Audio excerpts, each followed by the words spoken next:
Hello tout le monde et bienvenue dans cette nouvelle vidéo. Aujourd'hui, review sur le sac Chanel Timeless Vintage. Donc l'idée de cette vidéo, c'est de vous présenter le sac, de vous parler un peu de son histoire, de sa capacité, de son prix, de ses points positifs, négatifs, de vous montrer voilà, comment le sac donne lorsqu'il est porté, de faire un peu des close-up et de vous donner mon avis personnel. Est-ce que finalement aujourd'hui, ça vaut la peine d'acheter un sac Chanel Vintage vu la hausse des prix des sacs Chanel en boutique? Est-ce que se tourner vers le vintage, c'est finalement aussi une possibilité? Voilà, je vais tout vous expliquer dans cette vidéo.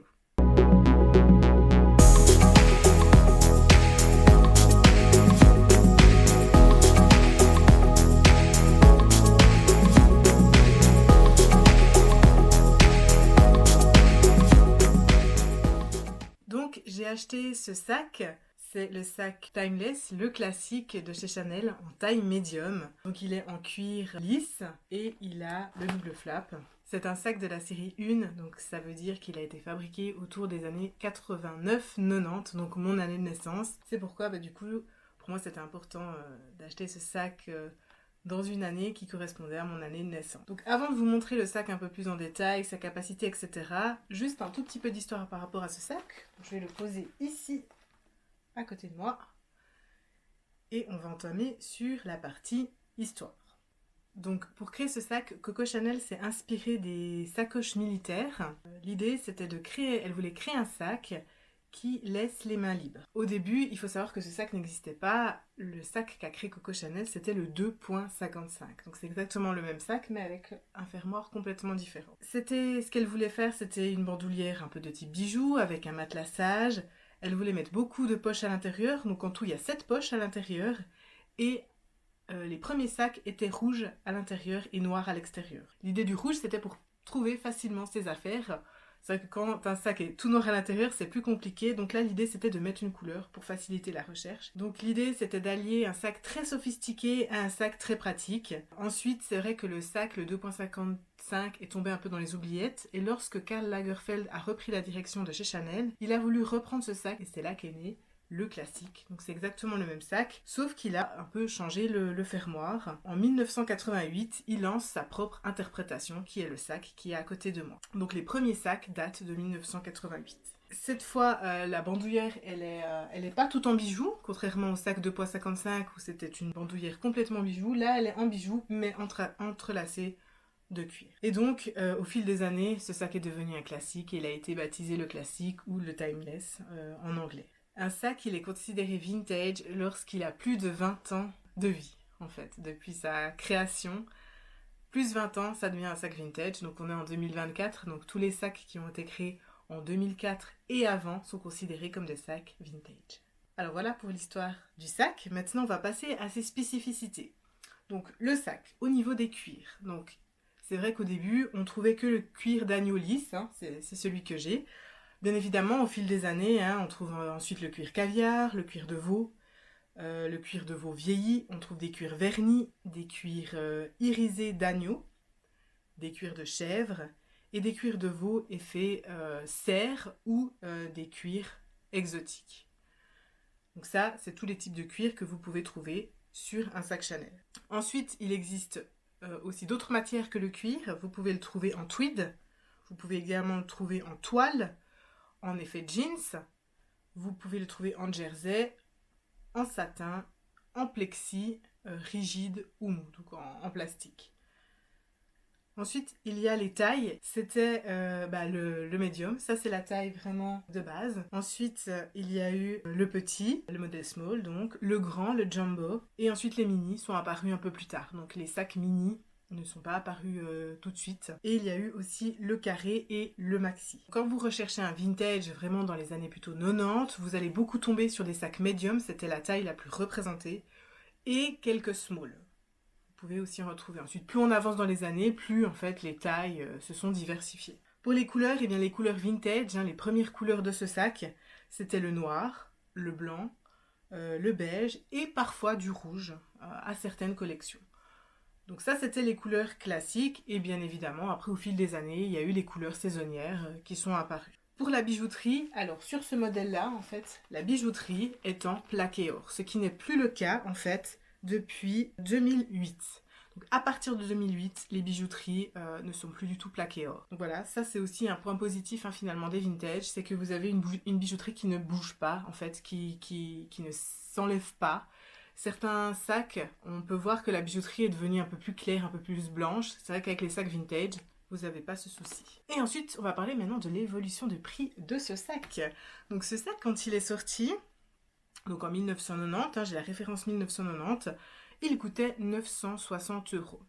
Alors, effectivement, l'argent à cette époque-là n'avait pas la même valeur que l'argent aujourd'hui. Mais voilà, il coûtait 960 €. En 2005, il coûtait 1650 €. En 2010, il coûtait 2850 €. En 2014, 4400 €. En 2019, 5150 €. Et aujourd'hui, on est en mars, on est le 23 mars 2024. La dernière donnée que j'ai, c'est 9700 €. Donc moi, j'ai acheté ce sac en 2023 et je l'ai payé 3800 €. Donc beaucoup moins cher qu'un sac en boutique, bien évidemment. Mais voilà, ça reste un modèle vintage. C'est pas tout à fait le même sac qu'on retrouve aujourd'hui en boutique. C'est vrai qu'il est un peu plus plat. Il a des finitions qui sont différentes, finitions dorées. Voilà, ce qui explique aussi la différence de prix, mais il est beaucoup moins cher du coup en seconde main qu'en boutique aujourd'hui. Alors, pour le packaging, donc le sac est livré avec un dust bag. Donc voici le dust bag des années 90. Un dust bag blanc, voilà. Il n'y a pas vraiment de doublure. Un dust bag tout doux pour le dust bag. Il est livré avec une boîte, alors moi j'ai pas reçu la boîte. Je vais essayer de vous mettre des photos. Donc c'était des boîtes qui sont un peu différentes de celles d'aujourd'hui. Je crois que c'est des boîtes qui se glissaient. Et le sac est aussi livré avec une carte d'authenticité. Donc à savoir que avant 1984, il n'y a pas de numéro de série pour les sacs Chanel. Ensuite, de 1984 à 1986, si vous êtes intéressé par un sac vintage, sachez qu'il y avait 6 chiffres. Ensuite, de 1986 à 2004, il y a 7 chiffres qui composent le numéro de série et vous avez la carte d'authenticité qui va avec. Depuis 2005 jusqu'à 2021, il y a 8 chiffres qui forment le numéro de série. Depuis 2020, il y a un numéro de série plus une puce RFID gravée. Depuis 2000, sur le numéro de série, en fait, il y a des petites paillettes d'or et des lignes rouges qui sont visibles à l'UV. Depuis 2000. Donc si vous allez avec une lampe UV, vous allez voir en fait cette spécificité. Donc voilà pour les différents éléments qui accompagnent ce sac. Donc pour ma part, j'ai reçu donc le sac, le dust bag et j'ai un numéro de série qui est collé. Je n'ai pas reçu la carte d'authenticité ni la boîte. Donc bien évidemment, ça dépend de si la personne a conservé ces éléments-là. Plus il y a d'éléments qui sont conservés, plus ça rassure. C'est vrai que si vous recevez le sac sans dust bag, sans numéro de série, sans tag, du coup, on peut se poser des questions, on ne sait pas aussi en quelle année le sac est fabriqué. Sachez qu'avec le numéro de série, vous pouvez du coup savoir en quelle année le sac est fabriqué. Le numéro de série 1, c'est un numéro de série qui a été attribué à des sacs entre 1989 et 1991. Donc ça couvre 3 années, le numéro de série 1. Si par exemple maintenant on regarde les nouveaux numéros de série, on voit que pour l'année 2019, 3 nouveaux numéros de série ont dû être attribués. Les numéros de série commencent par 27, 28 et 29. Ça veut dire qu'on voit aussi que la production a beaucoup plus augmenté. Donc avant, dans les années 90, on vendait beaucoup moins de sacs. Du coup, avec un numéro de série, on pouvait l'affecter à de nombreux sacs sur plusieurs années, alors que maintenant c'est le contraire, il y a tellement de sacs qui sont produits que presque pour une année, il faut différents numéros de série. Donc on voit aussi un peu le changement finalement, le fait que la marque vend énormément, vend beaucoup plus maintenant qu'avant. Alors est-ce que ça peut expliquer pourquoi la qualité, selon certains, a diminué ? Moi je pense aussi, je fais partie de ces personnes-là qui pensent aussi que la qualité a diminué au fil des années, on n'est plus sur la même qualité que dans les années 90. Voilà, peut-être, je ne sais pas, la question reste ouverte. Donc maintenant si on continue sur le sac, donc je vais surtout vous parler du modèle moyen. C'est celui que je possède. Donc ce sac-là, il fait en fait 25 de largeur. Il fait 16 de hauteur. Et ensuite, pour le côté, il fait 7 cm. Ensuite, il a plusieurs compartiments. Donc, il a ici une fermeture. Ensuite, la fermeture, en fait, vous ne pouvez pas aller en bas. Vous pouvez simplement mettre des éléments ici en haut. voilà, ce qui n'est pas très pratique. Personnellement, je ne l'utilise pas. Ensuite, il a aussi un élément, un compartiment ici derrière, où aussi on peut mettre peut-être quelques documents. Ensuite, quand on ouvre le rabat, alors, je vais enlever tout ça. Quand on ouvre le rabat, alors moi j'ai mis aussi une petite protection, donc je vais l'enlever. Voilà ce qu'on trouve à l'intérieur. Donc aussi on a 2 pochettes de chaque côté. Une pochette pour le rouge à lèvres. Vous avez le numéro de série qui se trouve ici en bas, de ce côté. Je vais ouvrir un peu l'étiquette, voilà, je crois qu'on voit un peu l'étiquette. Et ensuite, de nouveau, un compartiment ici devant. Il a également une petite poche à l'arrière qui est très petite, auquel vous pouvez mettre par exemple des petites cartes. Ce qu'il faut savoir, c'est que tout l'intérieur du coup du sac classique est en cuir. Par contre, la chaîne, c'est une double chaîne, comme on peut le voir ici. Donc, on peut voir qu'on peut le porter de 2 manières différentes, mais la chaîne n'est pas ajustable. Pas possibilité de la faire plus grande ou plus petite. Alors, on va parler des points positifs, des points négatifs. Ensuite, je vais vous montrer ce que le sac peut contenir, comment il rend voilà, lorsqu'il est porté. Je vais aussi vous parler des usures du sac. On va commencer par les usures du sac, du coup. Lorsqu'on achète un vintage, quelle usure on peut avoir? Alors, c'est surtout des usures dans les coins, comme on peut le voir sur le mien. Donc là, vous voyez, typiquement une petite usure. On voit que le cuir s'est un peu enlevé. Donc ça, c'est le genre d'usure que vous allez retrouver sur des sacs vintage. Il n'y a pas de miracle. C'est surtout ce genre d'usure-là. Ce que vous pouvez aussi trouver comme usure, c'est la bijouterie. Bien évidemment, la bijouterie est un peu rayée.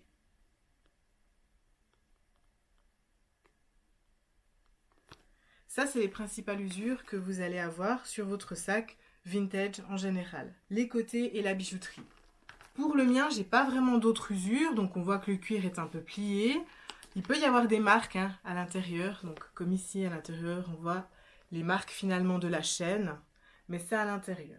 Donc en principe, si votre sac a été bien entretenu, c'est les seules usures que vous allez avoir sur un sac vintage. C'est le minimum en fait. C'est clair que voilà, c'est pas un sac qui est neuf, c'est un sac qui a du vécu. Donc ça sera le minimum d'usures que vous allez retrouver. Ensuite, on va maintenant parler des points positifs. Alors pour ma part, je le trouve très léger en fait comme sac.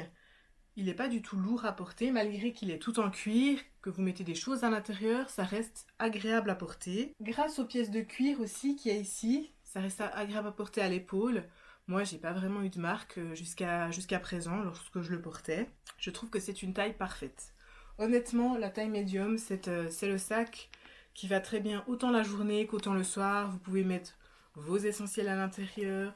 Donc on verra un peu plus tard sa capacité, mais moi je trouve que c'est vraiment une taille idéale, la taille médium, la taille moyenne. Donc je regrette pas du tout d'avoir pris cette taille-là. Un autre point positif, c'est le cuir, c'est la qualité de ce cuir. Spécifiquement, je trouve que c'est un cuir qui est très durable, il est agréable au toucher, on sent qu'il n'est pas du tout fragile, pour dire que c'est un cuir lisse d'agneau. Donc moi je trouve que là c'est vraiment une qualité de ce sac. Un autre point positif, c'est le fait que la bijouterie soit en plaqué or. Ça aussi, ça rend finalement le sac très durable dans le temps. La couleur ne va pas s'estomper. Et c'est un sac que moi je trouve très classique. Et malgré qu'il est vintage, je le trouve encore, voilà, de nos jours, voilà, classique, pas du tout démodé. C'est vrai que c'est un sac qui fait moins contemporain, on est d'accord. Mais voilà, c'est un sac qui traverse les saisons. Et ça, je trouve que c'est vraiment, du coup, un point positif. Si vous l'achetez aujourd'hui, vous savez que vous pourrez le porter dans 5 ans, dans 10 ans, voilà, c'est un sac qui se transmet de génération en génération, qui traverse les époques, parce qu'il a un style classique. Pour les points négatifs, alors c'est un sac, comme vous l'avez vu, qui n'est pas ajustable, donc c'est pas possible en fait d'ajuster la chaîne, donc on verra si on peut le porter en crossbody ou pas. On peut le porter en crossbody, mais on verra que c'est assez serré. Cette couleur spécifiquement, le beige, c'est sûr que c'est une couleur qui se salit un peu plus vite qu'une couleur noire, qu'une couleur foncée. Alors pour ma part, je le nettoie quand même de temps en temps, c'est pas non plus une catastrophe, j'ai pas encore eu de transfert de couleur, mais c'est vrai que si vous avez une petite tache dans cette couleur-là, il se verra du coup un peu plus. Si vous le prenez en blanc, c'est aussi la même chose, les sacs blancs se tachent plus facilement, on voit qu'ils sont un peu plus noircis ou bleutés parce qu'un jeans a frotté dessus. Donc c'est vrai que les couleurs claires, dans ce genre de cuir, voilà, là, il y a des transferts de couleurs. Un autre point négatif, c'est la forme du sac qui s'est un peu déformée. Donc on voit ici que voilà, il s'est un peu affaissé. Donc c'est pourquoi moi je mets toujours un organiseur à l'intérieur pour bien maintenir la structure du sac. Donc si je mets un organiseur à l'intérieur, on voit que ça lui donne tout de suite plus de forme, plus de volume à l'avant que si on l'enlève. Donc là aussi c'est un point négatif, c'est vrai que les sacs vintage du coup sont un peu plus affaissés en fait, ont moins de structure que les sacs actuellement. Un autre point négatif que la plupart d'entre vous n'aimez pas sur ce sac, c'est le fait qu'en fait qu'il soit plat, qu'il soit complètement plat, qu'il soit pas rebondi, que les petits diamants qu'on voit ici, comme certains les appellent, voilà, sont tout plats, tout affaissés. Contrairement aux nouveaux, quand on les achète, c'est vrai que c'est bien bombé, hein, on a bien ce relief, ce qui a disparu complètement sur ce sac, sur les sacs vintage. Ce qu'ils mettaient à l'intérieur à l'époque faisait que du coup les carreaux s'affaissaient. Aujourd'hui, ils ont une autre technique de fabrication qui fait que les carreaux durent dans le temps et ne s'affaissent plus. Donc voilà le point négatif aussi d'un sac vintage, hein, finalement, c'est que vous perdez ce côté bombé, et je sais que pas mal d'entre vous n'aimez pas justement ce côté plat et affaissé. Un autre point négatif, c'est ce petit rabat en fait que je trouve pas du tout pratique, qui est encore présent sur les sacs aujourd'hui et qui fait la caractéristique de ce sac. Moi personnellement, je trouve que c'est un élément qui sert un peu à rien. On est plus embêté à chaque fois à tout relever, mais voilà, c'est dans l'esprit du sac, ça fait partie de l'ADN du sac, donc c'est quelque chose bien sûr qu'on retrouve encore aujourd'hui. Mais moi, voilà, je trouve que c'est un élément qui pour moi n'est pas très pratique. Cette fermeture aussi zippée ici, comme je vous ai présenté tout à l'heure, hein, je vous ai montré qu'on pouvait mettre des choses à l'intérieur. Moi, j'aurais peut-être plus préféré plutôt mettre des choses en contrebas plutôt qu'ici en haut. Donc c'est vrai que c'est une fermeture que j'utilise pas du tout. Et du coup, le fait que la fermeture soit là blesse un peu le cuir qui est ici en dessous. Donc voilà, moi je vois pas trop d'intérêt à cette fermeture. Et un dernier point négatif, c'est que le sac augmente chaque année. Alors oui, on peut le voir comme positif lorsqu'on a acquis le sac. On se dit, vu que le sac augmente chaque année, mon sac prend de la valeur. Mais c'est vrai que si vous ne l'avez pas encore acheté, c'est un point négatif. Parce que comme le sac prend de la valeur, augmente chaque année, les vintage eux aussi suivent finalement cette évolution et augmentent chaque année. Donc si vous voulez acquérir ce sac, si vous avez dans l'objectif de l'acquérir, plus vous allez tarder, plus forcément le prix va augmenter, même pour les modèles anciens. Voilà, si tu n'es pas encore abonné à ma chaîne, je t'invite à t'abonner à ma chaîne, ça me ferait très plaisir de te compter parmi mes abonnés. Et comme ça, tu auras accès à plein de vidéos qui parlent du coup de luxe et aussi d'autres reviews que je vais faire prochainement. Donc maintenant, on va passer à sa capacité. Donc qu'est-ce que le sac peut contenir, et ensuite, je vais vous montrer comment le sac rend lorsqu'il est porté. Donc maintenant, on va voir ce qu'on peut mettre à l'intérieur de ce sac. Qu'est-ce qu'il peut contenir? Donc on va commencer par mon téléphone. Donc j'ai un iPhone 12 Pro, donc c'est pas le max, c'est le normal. Donc moi ce que je fais, c'est que je le mets souvent en fait dans cette poche ici, devant. Voilà, il occupe toute la place, mais voilà, c'est plus facile pour le trouver et puis pour y accéder. Ensuite, vous pouvez y mettre par exemple un paquet de mouchoirs, un porte-monnaie ou un porte-carte. Alors moi j'ai plutôt des petits porte-monnaies. On voit que ça entre bien. Par exemple, un rouge à lèvres. Donc c'est vrai que normalement cette partie-là est faite pour le rouge à lèvres, mais moi typiquement je l'utilise jamais. C'est vrai que je préfère du coup le laisser au fond du sac. En plus ça s'accroche, voilà, je trouve que c'est pas très pratique. Finalement je le mets comme ça au fond du sac. Vous pouvez mettre par exemple une petite crème pour les mains, un petit miroir également. Vous pouvez aussi mettre vos clés. Donc moi mes clés sont dans un porte-clés en fait, comme ceci, qui est quand même assez volumineux. On peut le mettre ici. Et vous avez encore de la place pour mettre, par exemple, par-dessus vos lunettes de soleil. Alors c'est vrai que moi après je referme jamais ce rabat-là. Je referme simplement le deuxième.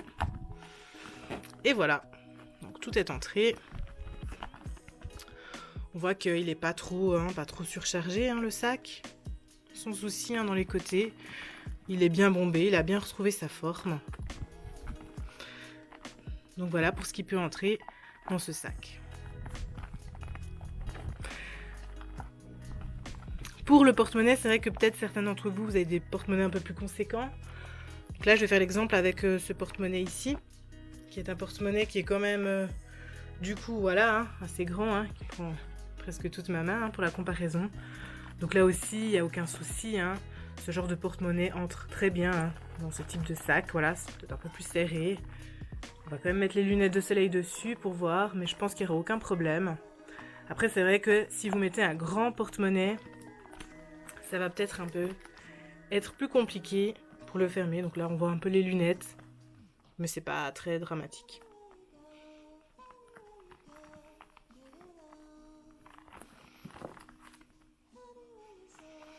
Donc voilà pour ce que contient ce sac. Donc pour résumer, voici tout ce qui était à l'intérieur du sac. Donc moi à l'intérieur je mets du coup un organiseur, surtout pour que le sac garde sa forme. C'est surtout pour cette fonctionnalité là que j'ai acheté finalement cet organiseur. C'est pas vraiment pour avoir des compartiments supplémentaires, mais c'est vraiment pour la forme du sac. Pour pas que la chaîne endommage le cuir, j'ai aussi acheté cette petite pièce en tissu, aussi sur AliExpress. À la base, c'était surtout pour les articles de voyage. Donc l'idée, en fait, c'est de rassembler la chaîne à l'intérieur de cette pièce pour éviter que, du coup, la chaîne blesse le cuir lorsque je le mets dans son dust bag. Donc ensuite, voilà ce que ça donne. Toute la chaîne, du coup, est rangée à l'intérieur et on voit que, du coup, la chaîne ne touche plus le cuir en haut. Donc voilà comment je le range lorsque je ne l'utilise pas. Donc je vais vous montrer maintenant comment le sac rend lorsqu'il est porté.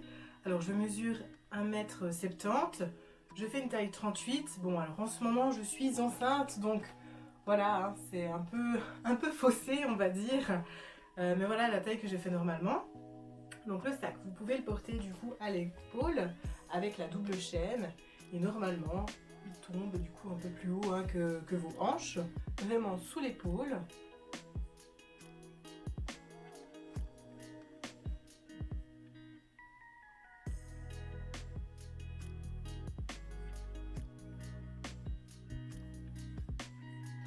Ensuite, le sac, vous pouvez le porter avec une seule anse. Donc là, normalement, il tombe vraiment sur les hanches.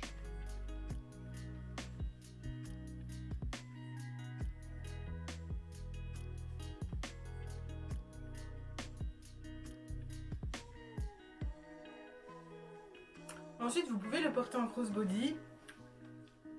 Ça passe, mais c'est assez serré. Donc c'est vrai que si vous avez un grand manteau, ça va être plus compliqué de le porter. Donc il va bien remonter. Donc c'est vrai que l'été, avec un petit t-shirt, normalement, il n'y a pas de souci. On peut le porter en crossbody, mais voilà, c'est un crossbody qui est assez haut, comme vous pouvez le constater.